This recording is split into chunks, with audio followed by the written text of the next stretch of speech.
അനുദിന വിശുദ്ധർ ഏപ്രിൽ 5 വിശുദ്ധ വിൻസെന്റ് ഫെറർ. പ്രഭുകുടുംബത്തിൽ ജനിച്ച വില്യം ഫെററിന്റെയും കോൺസ്റ്റാൻസിയ മിഗുവലിന്റെയും മകനായി 1350 ജനുവരി 23 വാലൻസിയയിൽ വിശുദ്ധ വിൻസെന്റ് ഫെറർ ജനിച്ചു. 14-ാമത്തെ വയസ്സിൽ തത്വശാസ്ത്ര പഠനം പൂർത്തിയാക്കിയ വിശുദ്ധൻ 1367 ഡൊമിനിക്കൻ സഭയിൽ ചേർന്നു. വിധിയുടെ മാലാഖ എന്നറിയപ്പെട്ടിരുന്ന വിശുദ്ധ വിൻസെന്റ് ആ കാലഘട്ടത്തിലെ ഏറ്റവും പ്രസിദ്ധനായ സുവിശേഷകനായിരുന്നു. അദ്ദേഹം തന്റെ പ്രസംഗങ്ങൾ ക്രൂശിത രൂപത്തിന് ചുവട്ടിലിരുന്നാണ് എഴുതിയിരുന്നത്. ഭാഷാപരമുണ്ടായിരുന്ന അദ്ദേഹത്തിന്റെ പ്രസംഗം ആളുകൾക്ക് താന്താങ്ങളുടെ സ്വന്തം ഭാഷയിൽ കേൾക്കാൻ കഴിഞ്ഞിരുന്നു.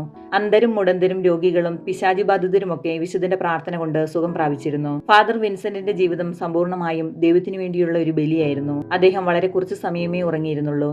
ഏറെ സമയവും പ്രാർത്ഥനയിൽ മുഴുകിയിരുന്നു. 1419 ഏപ്രിൽ 5 ബ്രിട്ടനിലെ വാലൻസിയയിൽ വെച്ച് അദ്ദേഹം കർത്താവിൽ അന്ത്യനിദ്ര പ്രാപിച്ചു.